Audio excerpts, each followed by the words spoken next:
Selalu open mind atau terbuka.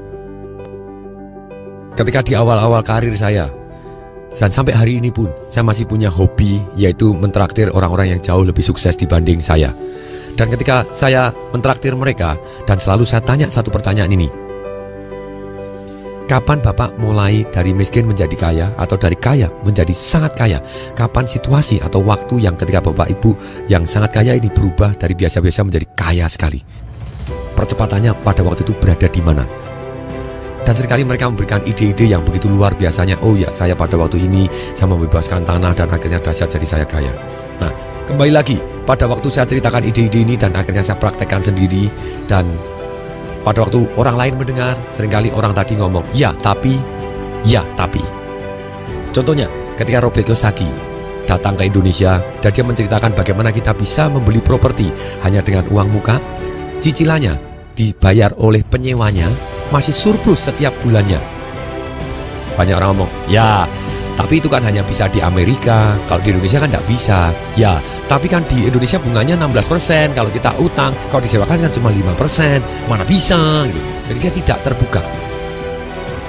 Di awal-awal pertama kali saya baca bukunya Robert Kiyosaki, saya juga berpikir, mana bisa.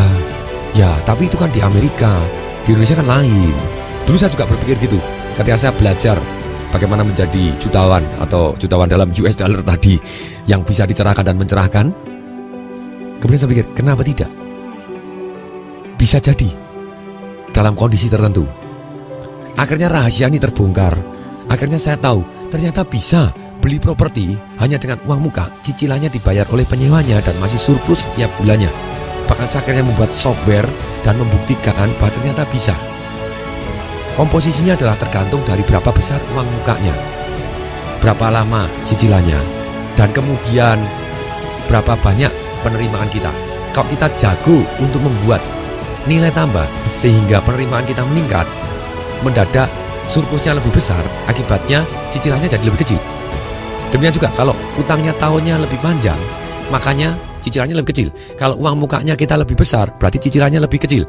Dengan teknologi ini bahkan akhirnya ketemu yang dipraktekkan oleh murid-murid saya juga, dan saya juga praktekkan. Ternyata kita bisa beli properti bahkan tanpa uang muka, dan kita sewakan dan masih surplus setiap bulannya. Contohnya misalnya kita beli kos-kosan. Betul, nilai marketnya di situ adalah misalnya kita adalah 5M. Dan ternyata yang jual adalah kepepet sekali, dia benar-benar kepepet. Makanya dia, oke lah dia jual, dia mau pindah ataupun dia baru sengketa, dan kita berikan nilai tambah dia jual cepat. Jarang sekali orang yang mau beli 5M. Tapi kita ngomong, betul kita 5M, tapi saya hanya bayar kepada kamu adalah 4M. Cepat gitu ya. Tapi saya akan utang bank kepada 5M. Boleh nggak? Oh boleh. Nah setelah divaluasi bank, ternyata betul banknya adalah ngomong bahwa itu adalah 5M. Oke, kemudian mendapat kita finance, 20% di finance oleh bank, berarti kita 4M. Nah tergantung kalau bunganya berapa misalnya, kemudian kita angsur, ternyata misalnya angsurannya 70 juta. Karena diangsur bunganya sekian belas persen dan angsurannya selama 15 tahun. Makanya kita cicilannya plus bunga adalah 73 juta. Ternyata bangunan yang 5M tadi itu ada sekian puluh kamar yang dikos-koskan dan kosnya dalam kondisi penuh. Misalnya kos tadi menghasilkan 60 juta. Lupa kan masih tekor? Yes, bisa jadi. Tapi ketika kita jago untuk membuat nilai tambah untuk kos-kosan tersebut, contohnya kita pasangin internet. Dengan kita pasangin internet, semua kamar wajib internet karena penuh. Jadi kita wajibkan internet. Kalau Anda tidak tertarik juga boleh ganti. Tapi ini nilai tambah yang luar biasa. Hanya satu hari 10.000 nambahnya. Akibatnya satu bulan nambah 300.000 per kamar. Mendadak bisa jadi surplus hasilnya. Kemudian kita buatin salon, kita buatin rumah makan. Atasnya kita kasih menara BTS yang disewakan oleh perusahaan-perusahaan telkom yang ada begitu banyaknya sekarang di Indonesia. Atau dindingnya buat iklan. Segala macam kita buat nilai tambah. Kamarnya kita tambahin AC, walaupun kita modal 1 juta tapi sewanya satu bulannya bisa nambah 200-300 ribu. Nah sama persis. Ini yang terjadi ketika kita fokus dan jago seperti ini. Mendadak pikiran kita harus selalu terbuka tadi. Siapa tahu bisa. Mendadak kita temukan jalannya bisa. Tapi kalau kita bilang, ya tapi kan itu di sini, nah tapi kan dia begini, mulai BEJ lagi, kita tidak terbuka, stop. Jadi kita mendadak hasilnya jadi sedikit juga.